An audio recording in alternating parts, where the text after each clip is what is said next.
Welcome. I'm about to make myself some lunch and I'm going to make lentil pancakes, something I just discovered a week ago on Pinterest. I love lentils. I'm totally sick of making dal and I'm really in the mood for pancake type food. So this is just going to be the second time I make these. Actually, this is a different recipe. The first one I made just had spices. This one has spinach. I don't have spinach, but I'm going to put parsley in. Anyway, the first step is that you get a cup of red lentils, preferably split lentils, but I just have regular red, so that's what I'm using. And you soak them in 2 cups of water for, again, depending on the recipe, I just did it for a few hours, a couple of hours. It's probably a case of the longer you soak them for, the better. If you soak them overnight, then even better, even a smoother batter. But I just decided to make these this morning. So let's see how it goes. And I was kind of surprised to see that they don't get cooked beforehand. I thought, how's that going to work? Raw lentils in a pancake. But they were gorgeous. Okay, what we need is a teaspoon of cumin powder.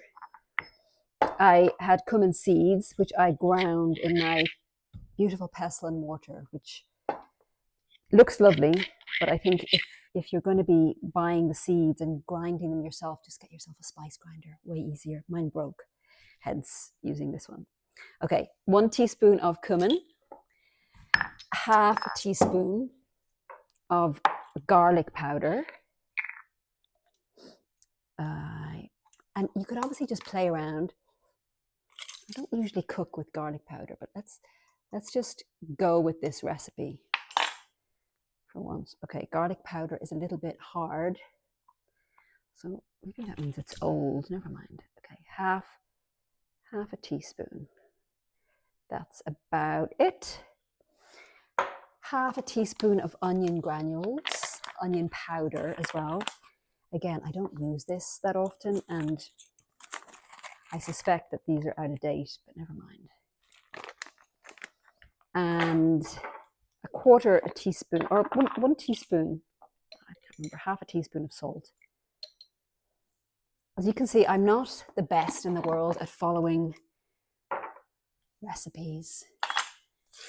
And then black pepper, about a quarter of a teaspoon of black pepper.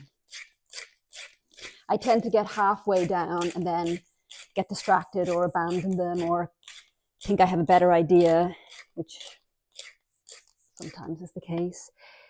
This recipe does have nutritional yeast in it, but I'm not sure how I feel about nutritional yeast today. You know, it gives a cheesy flavor, but I think if you want to eat, if you like cheese, just eat cheese. I'm not drawn to nutritional yeast, so I'm going to leave it out. And I don't particularly like cheese these days, so I won't have a cheesy lentil pancake. I'll just have lentil spicy pancake. I think I mentioned I don't have spinach. I'm going to put parsley in instead, so I'm just going to chop this. Okay, my parsley is nicely finely chopped. I'm just going to add that to the raw lentil batter. I also have these spring onions, and I haven't decided whether I'm going to add these. I think what I might do is fry them separately. But anyway, I have to leave, once the batter is made into batter, I have to leave it sitting for 20 minutes. So I will leave my spring onion decision until then. Okay, so you've seen me just put all of those ingredients into a high-speed blender. Now, if you don't have a high-speed blender, I think a regular one is fine. I did that. I used that last week. It was nice. So just going to blend now. Okay, I'm going to check consistency now. Oh my God. It's kind of steamy. Ooh. Wow. Okay, that is very smooth. I can see the difference already using a high-speed blender versus a regular food processor, which is what I used. This is actually very liquidy. Okay, I'm going to let this sit for 20 minutes before I cook it. Then I'll be back. Let's see how it goes. Okay, so I did decide to add the spring onions, and while my batter is resting, I'm going to fry these very gently in some ghee on my cast iron pan. I have to admit, leaving the batter to rest might be something that I would ignore, but I won't today because I want these to be nice pancakes, and it does help to keep them in pancake form. Okay, we're back. My raw lentil pancake batter has been resting for 20 minutes. It looks like a green pea smoothie, and I'm excited to see how these turn out. I'm going to put a little bit of ghee on the pan, which I've had heating for quite some time. Actually, I've left it on for about 10 minutes. I think that's the key with pancakes, to make sure that so using a cast iron pan is really good, like a heavy based one, but to really let the heat permeate. Typically, when I'm making pancakes, the first two will not look like pancakes. They'll just look like mush on the pan. So I'm really going to try and get the first one to be perfect for you guys. Okay, so here we go. Ooh! Oh my gosh. Oh, this is very liquidy. And I've got the heat at 5. So this looks like, I don't know. This looks a bit weird. I'm going to put some of my gently fried spring onions in the pancake.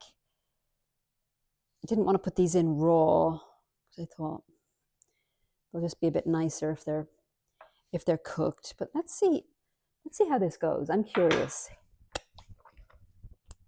I might turn it up to 6. Okay, this is going to be a moment of truth. I'm going to turn the first pancake. I think I may have over blended. I think in my desire to get a really smooth batter, I probably went overboard. Let's just see how this goes.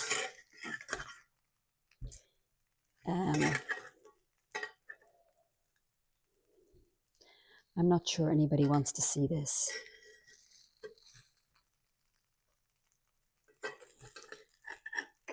Oh, fuck. Okay, the first one is looking more like a lentil mush on a pan. I'm still going to eat it. And it's still going to taste the same as if it looked like a pancake.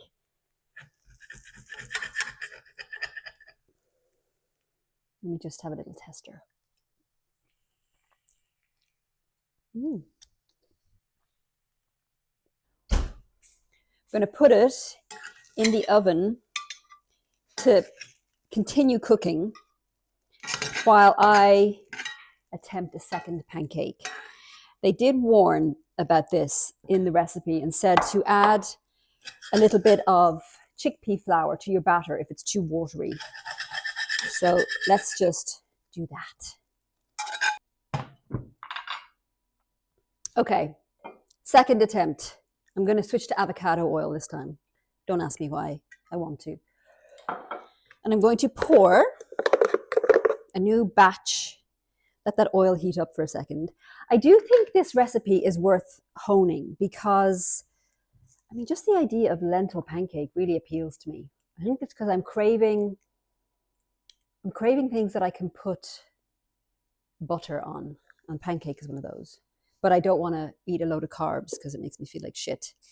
So let's see how number 2 goes. Okay, so far, number 2 is looking better. It's keeping its shape better than number 1. I wouldn't say it's perfect. Are we aiming for perfection? I mean, maybe a little bit. But let's see what we get. Shall I try and turn it? Okay, I'm going to... okay, too early to turn. No, I'm going to turn.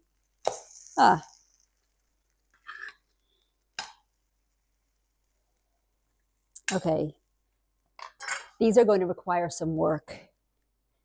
Number 2. I might have jinxed it when I said that my first 2 pancakes never turn out the way I want them to.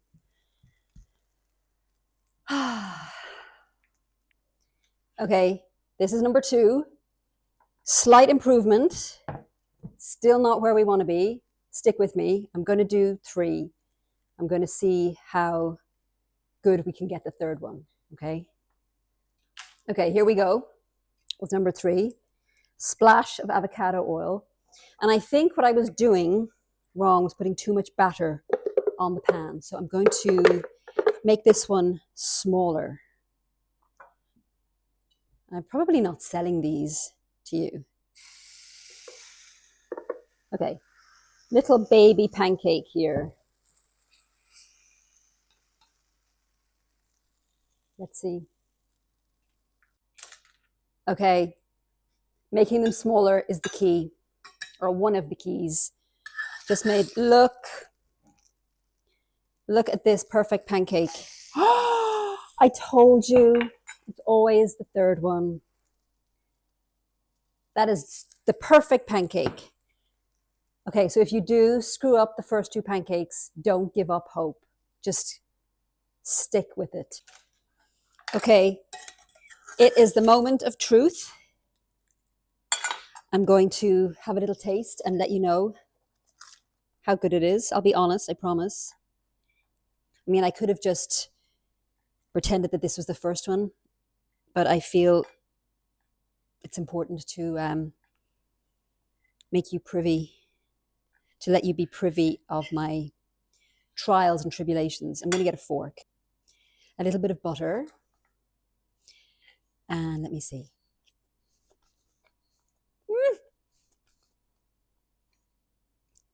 Okay, seriously, I'm not just saying this. These are delicious.